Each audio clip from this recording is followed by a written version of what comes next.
नमस्कार दोस्तों, आपका स्वागत है हमारे यूट्यूब चैनल एजुकेशन सेंटर पर। आज का टॉपिक है भारत के इतिहास। इसका पार्ट 2 पढ़ेंगे। स्त्री की सामाजिक दृष्टि से स्थिति मैत्रेय संहिता से प्राप्त होती है, जिसमें जुआ एवं शराब की भांति स्त्री भी पुरुष का तीसरा दोष बताया गया है। शतपथ ब्राह्मण में स्त्री को पुरुष की अर्धांगिनी कहा गया है। स्मृतियों में सबसे प्राचीन एवं प्रमाणिक मनुस्मृति मानी जाती है। यह शुंग काल का सबसे मानक ग्रंथ है। नारद स्मृति गुप्त युग के विषय में जानकारी प्रदान करता है। जातक में बुद्धि की पूर्व जन्म की कहानी वर्णित है। हीनयान का प्रमुख ग्रंथ कथा वस्तु, जिसमें महात्मा बुद्ध का जीवन चरित्र तथा अनेक कथाओं के साथ वर्णित है। जैन साहित्य को आगम कहा जाता है। जैन धर्म के प्रारंभिक इतिहास कल्प सूत्र से ज्ञात होता है। जैन ग्रंथ भगवती सूत्रों में महावीर के जीवन कृत्यों तथा अन्य समकालीनों के साथ उनके संबंधों का विवरण मिलता है। अर्थशास्त्र के लेखक चाणक्य, कौटिल्य, याजन, विष्णुगुप्त भी कहा जाता है।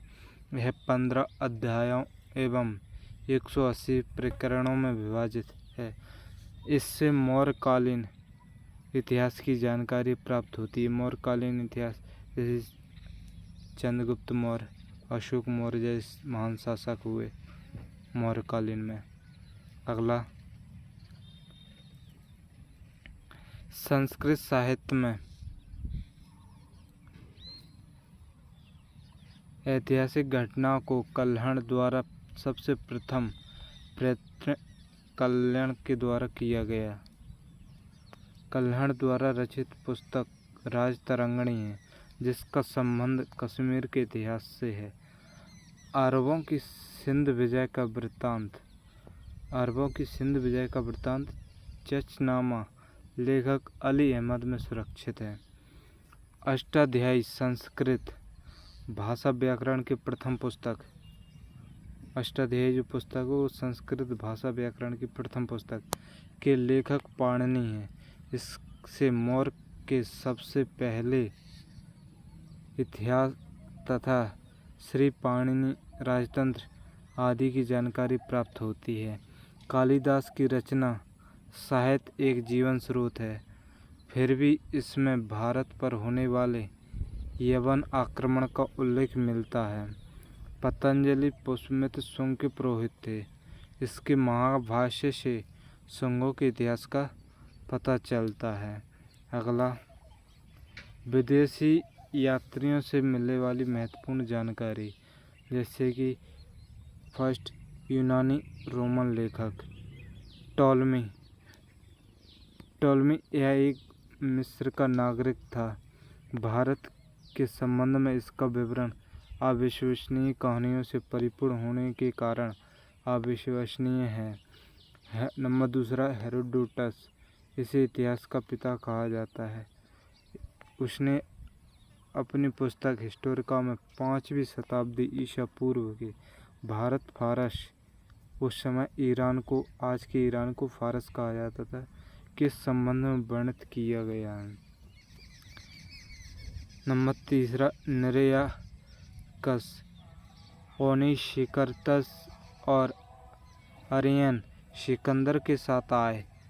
इन लेखकों के विवरण अधिक प्रमाणिक एवं विश्वसनीय माने जाते हैं। अगला, चौथा, मेगास्थनीज, इसका आपने नाम सुना होगा।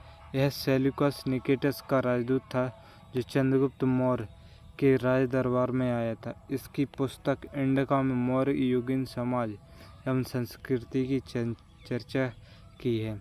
नंबर 5 है डायमैक्स। यह सीरिया के राजा एंटियोकस का राजदूत था, जो बिंदुसार के दरबार में आया था। डायोनिशियस, यह मिस्र नरेश टॉलमी फिलाडेल्फस का राजदूत था, जो अशोक के बारे में दरबार आया था।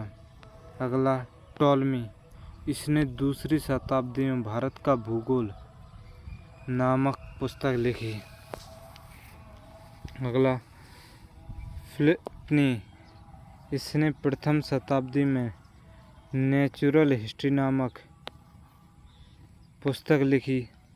इसमें भारतीय पशुओं, पेड़ पौधों, वनस्पतियों आदि का विवरण है।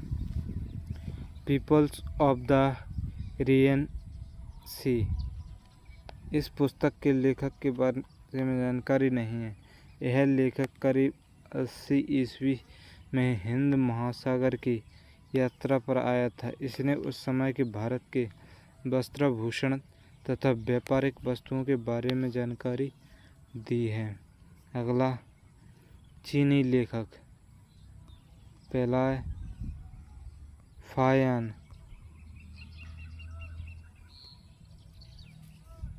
यह चीनी यात्री गुप्त नरेश चंद्रगुप्त द्वितीय के दरबार में आया था। इसने अपने विवरण में मध्य प्रदेश के समाज एवं संस्कृति के बारे में वर्णन किया है। इसने मध्य प्रदेश की राजधानी को सुखी एवं समृद्ध देश कहा है। यह 14 वर्षों तक भारत में रहा। इत सिंह नंबर दूसरा, यह 518 ईस्वी में भारत आया। इसने अपने 3 वर्षों की यात्रा में बौद्ध धर्म की शाखाओं एकत्रित की। नंबर तीसरा, हेंगसांग, यह हर्षवर्धन के शासनकाल में भारत आया था। हेंगसांग 629 ईस्वी में चीन से भारतवर्ष के लिए प्रयाण किया तथा लगभग 3 वर्षों की यात्रा के पश्चात सिंधु नदी के तटवर्ती नगर कश्मीर पहुंचा। भारत में 15 वर्षों तक रहकर 645 ईस्वी में चीन लौट गया। बिहार में नालंदा जिला स्थित नालंदा विश्वविद्यालय में अध्ययन करते हुए भारत से बौद्ध ग्रंथों को एकत्र करने के लिए आया था। इसका प्रमुख वृत्तांत सी युकी नाम से प्रसिद्ध है, जिसमें 138 देशों का विवरण मिलता है। अगला, इसने हर्षकालीन समाज, धर्म, राजनीति के बारे में वर्णन किया है। इसमें अनुसार हर्ष के न केवल स्वतः शुद्ध था, बल्कि बुद्ध की प्रतिमा में सोने तथा विष्णु और शिव की प्रतिमाओं का भी पूजन किया था। अगला, नोट मोस्ट इम्पोर्टेंट, हेंगसांग अध्ययन के समय नालंदा विश्वविद्यालय के कुलपति आचार्य शीलभद्र थे। यह विश्वविद्यालय बौद्ध दर्शन के लिए प्रसिद्ध था। नंबर चौथा, इत सिंह, यह 7वीं शताब्दी के अंत में भारत आया। इसने अपने विवरण में नालंदा विश्वविद्यालय, विक्रमशिला विश्वविद्यालय तथा अपने समय के भारत का वर्णन किया। अगला, सी अरबी लेखक अल-बरूनी, यह महमूद गजनी के साथ भारत आया था। अरबी में लिखी गई उनकी कृति किताब उल हिंद या तहकीक-ए-हिंद, भारत की खोज, आज भी इतिहासकारों के लिए एक महत्वपूर्ण स्रोत है। यह एक विस्तृत ग्रंथ है जो धर्म और दर्शन, त्योहारों, खगोल विज्ञान, रसायन, चिकित्सा, रीति रिवाजों तथा प्रथाओं, सामाजिक जीवन, भाड़तोल तथा मापन विधियाँ, मूर्तिकला, कानून, मापन विज्ञान आदि विषयों के आधार पर 80 अध्यायों में विभाजित है। इसमें राजनीति, धर्म, रीति रिवाज, राजनीति आदि पर प्रकाश डाला गया है। अगला,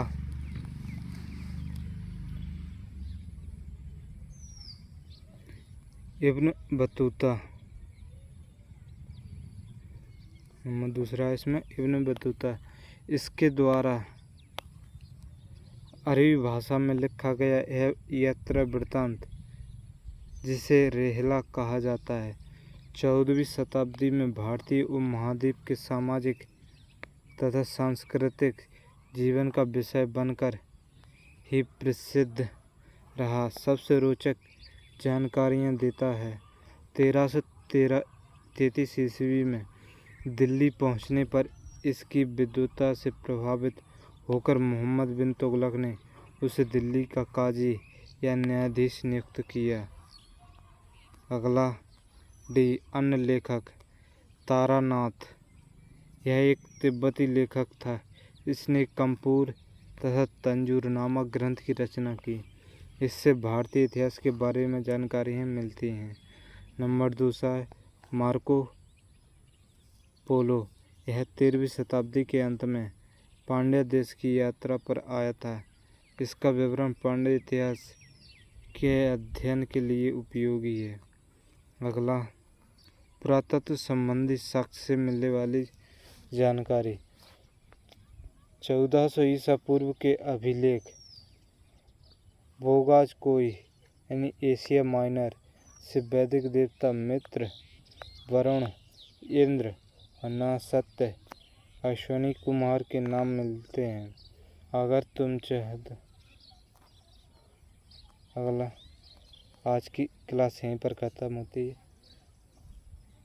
अगर क्लास अच्छी लगी तो इसको like, comment, share and subscribe कर दें। Thank you, all the best.